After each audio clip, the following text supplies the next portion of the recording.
Hello, friends. 862 days of war between Russia and Ukraine, and things are moving, especially in the eastern war zone, in favor of the Russian army.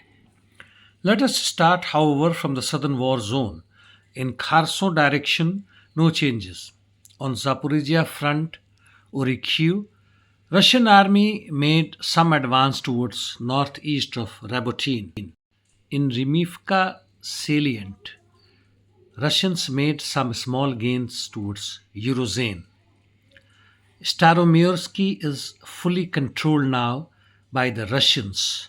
Assault operation was aided by motorcycle for rotation, mobility, as well as safety and logistics. After Staromaiors'ke, Russians have further advanced towards Makarivka, almost 700 meters. Coming to east on Marinka front, Russian army made good gains towards Volodymyrivka and northwest of it towards Ugledar highway, almost 2 kilometers deep and 3 kilometers wide, and now the Ugledar highway is only 3 kilometers away.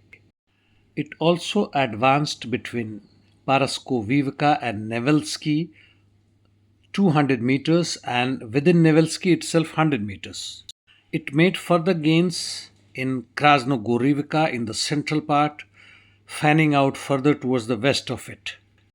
On Avdiivka front, Russians advanced southeast of Lozovatskoe and northwest of Progress in No Alexandrovka direction, 200 meters plus, and in north of Umansky and outskirts of Karlovka, they made good gains while they also advanced 200 meters towards Voskhod and Yevzenivka.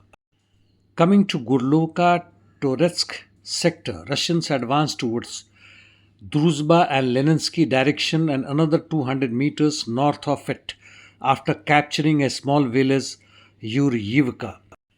They advanced almost 800 meters towards New York approaches or its southern suburbs or outskirts.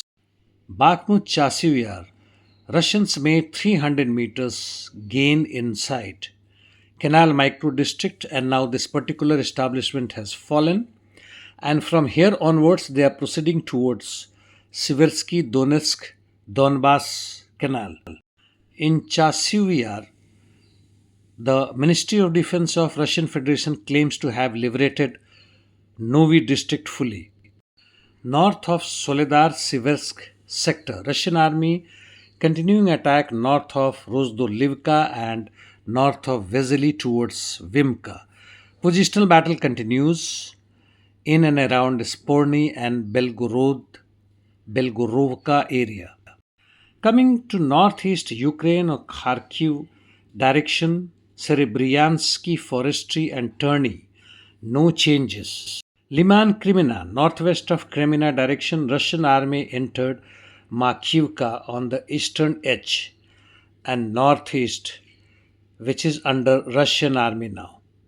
It advanced 500 meters in Kupiansk region towards Stelmakhivka and 100 meters towards Novoselivsky direction and also 200 meters in Sinkivka. North Kharkov Slobozansky direction, situation seems to have stabilized. In Volchansk, fight is continuing very fiercely for high-rise building along Sobornaya and Pushkin streets. The aggregate plant remains under Russian army. Lipsty Glaibovka direction, Ukrainians carried out multiple counterattacks, however, no changes. Russian army retains initiative and gaining lands, except in south on Kherson front and in north on Kharkiv front. Otherwise, starting from the south, east, and northeast, they have gained quite a lot of land. Interdiction missions, Ukrainians hit Zaporizhia nuclear power plant, injured 8 people, damaging equipments. Also, they carried out attacks in Belgorod regions. Gas station was hit, and Russian army hit airfields, military airfields in Krivo Rog with Iskander missile, and similarly in Dnipropetrovsk, damaging few fighters belonging to Ukrainian Air Force. Palestine Israel Middle East in North Gaza, IDF ground operation continues in Al Judaiza. In southern Gaza, IDF operation in Khan Yunis has gained momentum, and in Rafah as before. As far as central Gaza is concerned, there is not much of informations.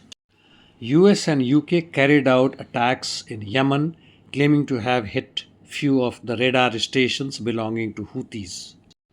Russian Federation Parliament has unanimously agreed to suspend participation in OSCE, that is Organization for Security and Cooperation in Europe. In the meantime, the CIS meeting in Russia is continuing alongside the meeting of Shanghai Cooperation. There are rumors that there is probability of Biden dropping out from presidential race. Then who will replace him? Kamala Harris? Possible. There are many others. But by any chance, Robert Francis Kennedy Jr. or Bernie Sanders? I doubt. The deep state, which is a link between the monopolies and the ruling parties, whether in position or in opposition, will not be very happy. Though their victory will not cause any change in their rule as such over the masses, over the hegemony globally, but nonetheless, they will be big irritant. And that brings an end to my talk today, friends. Thank you.